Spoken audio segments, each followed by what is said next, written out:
each of us, those goals are a little bit different. There's going to be same, right? There's going to be some commonalities, but there's going to be a lot of differences, isn't there? Each of us are in different businesses at different stages and progression of our business. And we need to be able to understand, well, whilst we have those commonalities, we can actually then draw it together to see what we can do about applying it within our business. Did you notice there that everything we talked about was stuff that is going to require you to work on the business and on yourself? True? True. So whether we're talking marketing, staff, increasing your business by a nice specific percentage, I love that. Specific, measurable, achievable, results-driven and time-bound. You ticked all the boxes there, Manny. So if you've got a real good clarity around your goals, you're going to have to make some time to make it happen. Who here is sitting around their business currently at the moment with their feet up on the desk wondering what they're going to do next? Anybody? No. Most of us are rather busy people. And before I mentioned busy being busy or busy being productive. And the key component here is busy being productive. True? Because we can all be busy. Yeah? And I'm about to share something with you that I was a little bit hesitant for. It was my birthday on Wednesday. Many of you know that. Thank you. And I don't mention it for that reason. But I sat there and I got up in the morning and all these Facebook messages started to appear.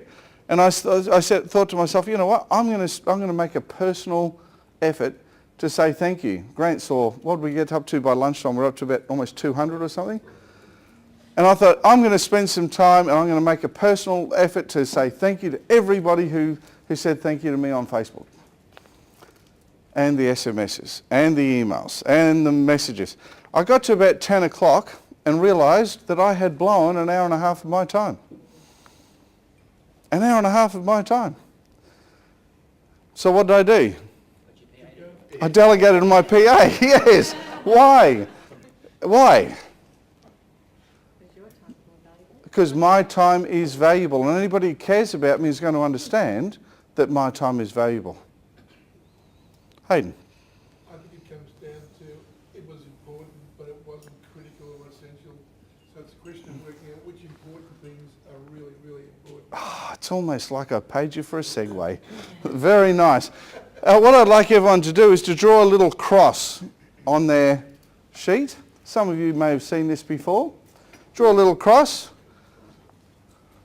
Okay, and one of those lines, which I usually have as the horizontal line, I'd like you to put it down right next to it, time. Yep. So, wherever you like. Just anywhere on the actual line itself. On the horizontal line. Time or urgency. Or urgency. And on the vertical line, I want you to put on there importance. Okay? So whenever I do something, and for most of you who've gotten to know me for a while, and those I've gotten to know personally understand that I am actually very, very jealous with my time, and I balance everything against those two things. How urgent is something and how important is something? So if I was to look in that bottom left-hand box, as it were, that little space, that would be a space that I would look at as something as being not urgent and not important. Okay? If you'd like to write that in that little space there. That's also known when we have our time target situation. For those of you who haven't seen that, we actually run a specific session on time management, which goes a lot deeper than what we'll be covering today. And that's what we usually call distraction. Then you've got other things which are urgent and not important. Can anybody guess where that might sit on the matrix? Yeah, bottom right. And that's commonly known. Sorry? It's urgent but not important. How can something be urgent but not important? Okay, that's a good question. I'll come back to that if that's okay. Urgent but not important, we call that delusion. Okay. Then we have something else which is important but not urgent, which is top right. And that's our zone time.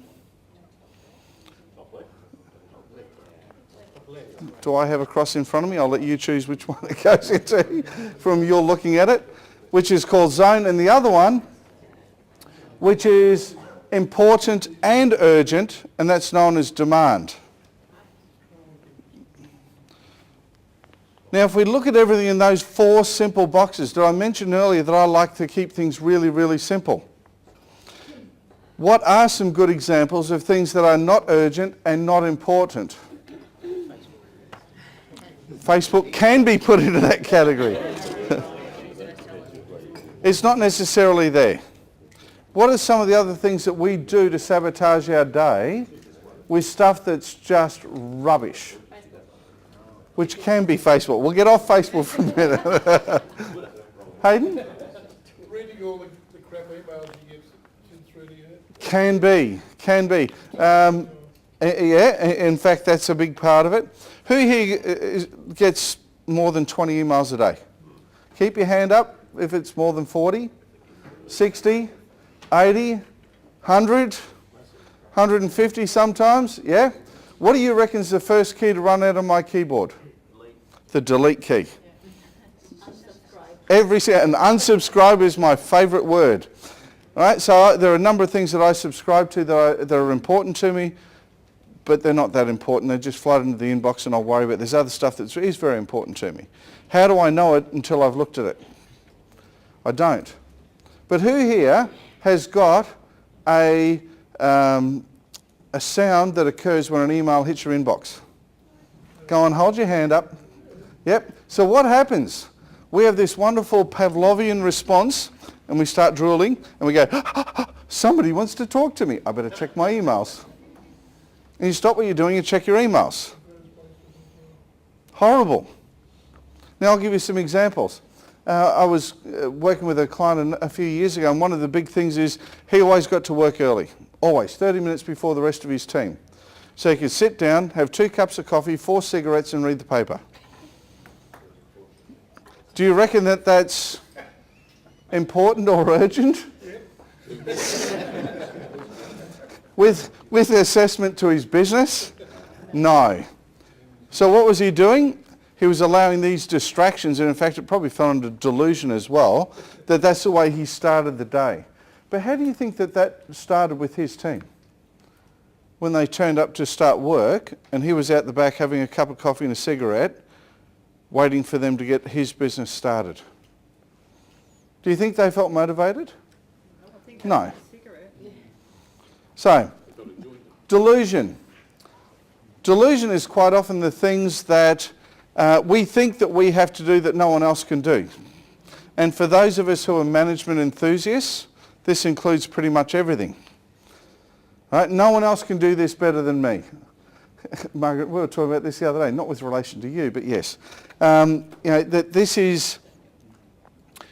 are the things that we can't let go of. This could be, well, I like to take the mail down to the postie. I'm the one who has to do the banking. Like a ritual, Yeah, it's a habit. But it's not a good habit. Right? Habits are awesome when they're actually adding value to your life or your business. But habits just for the sake of habit isn't really helpful for anybody, is it? So that's the sort of thing I was talking about there. The other thing is phones, wonderful things. Let me apologise and inform you in advance that if you call me on my mobile, you are unlikely to get me because my phone is permanently diverted to my office where the girls answer the phone. Why? Because I recently recognised that is that when the phone rings, is it urgent? Yeah, of course it's urgent. Why? Because the bloody thing's ringing. Is it important? Possibly. How many non-important calls was I taking? Hey honey, can you pick up some bread and milk on the way home? Important? Sure. But it's not urgent. but not urgent. Hey, my wife's going to be watching this video, so of course anything she says is important to me. However, what we've discussed is a very simple system that if she needs something that's not both urgent and important, seriously, and unless something's wrong with the kids or the house is burning down or something that I need to get involved with immediately, just send me an SMS, shoot me an email. Why? Because I've got certain times in the day in my diary when I check my emails. Why? Certain times and only certain brackets. If I don't finish reading my emails in that amount of time, what happens to the rest of the emails that are in there? Gets deleted. Or I wait until the next time I have to catch up the second time in that day to be able to act on those emails. What does that force me to do? It forces me to look at what's the most urgent, most important thing. So if I get something from, I don't know, I'm not even talking Viagra now. I'm talking about you get something in your inbox that's from a newsletter that you like to read, but I've got an email from a client. Which one's going to be most urgent, most important? Sorry, what was that? Yeah, say it with a bit of conviction. So the reality is, what does that force me to do? Take care of the things that I need to look after, the important things. And the other stuff waits. And I've got folders with hundreds of emails that I'll get to one day. But how often do we allow our days to get sucked up like that? When we talk about demand, the stuff that's both urgent and important, what do I mean by that?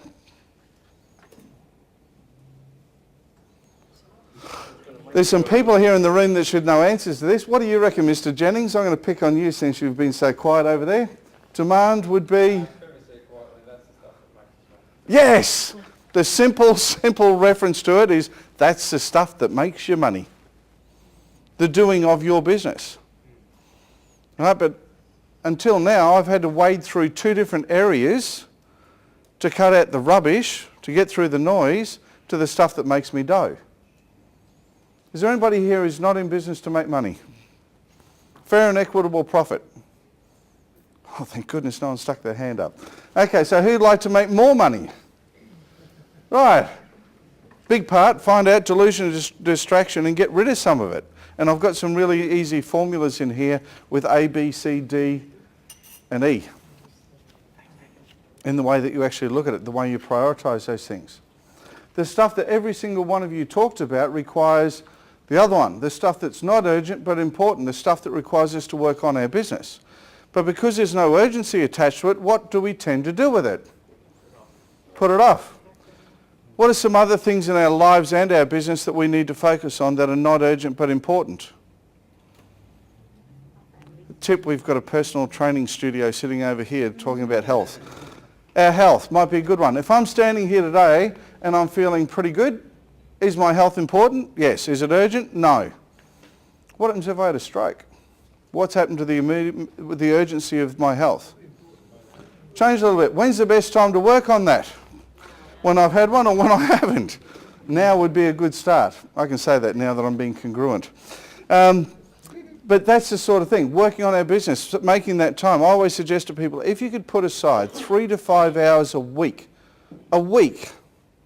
to work on your business will flourish.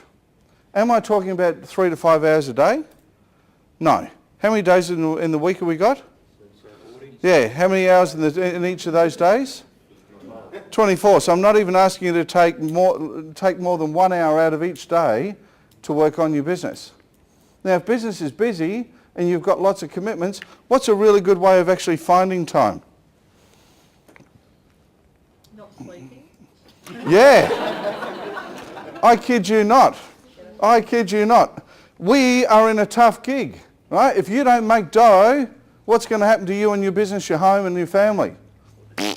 Down the gurgler. Can I put up with an hour's less sleep at either end of the day to make sure that doesn't occur? Yeah, and yet we don't take a really simple discipline and do what we have to do. You know, I hear so many speakers who talk about, yes, it's all about life-work balance, and I absolutely agree, and today is one of the most important things that we're going to cover around life-work balance. That was the real answer, less sleep. Sorry? So that was the real answer, less sleep. Yeah, sometimes it can be. Sometimes it can be. It's, I'm gobsmacked. I'm looking around the room at the moment and I know someone who should be here, who will take time off to go and pick his kids up from school, which is freaking awesome. I enjoy the same freedom at times myself, but complains he doesn't have enough time to get his business planning done, or to put together a marketing plan, or to make an extra few phone calls to his customers, or to sit down and sit with his accountant and review his financials. Priorities. So what I want you to do is, the next exercise, and I'll give you a little bit extra time, is draw another blank cross, mark it up exactly the same way, and I want you to look at the most common activities that you are doing right now that are inside each of those 4 categories. And I'll give you 60 seconds per, because I value your time. And actually, that's a good question. For those who haven't done time management with me before, why do I give you time periods for these activities? Concentrate, we've got focus. What else? You need to actually meet the deadline. Yes. Yes, we've set ourselves a boundary because we will take the time that we allocate. If you don't allocate time, you are going to take as much time as it takes. When you force yourself to focus, what happens? You focus, you get stuck into it, you get in, you get out, and you're done. So, if it's a minute and a half per quadrant, that'll give you 6 minutes, starting now to write down the things in each of those 4 quadrants that are currently filling up your day.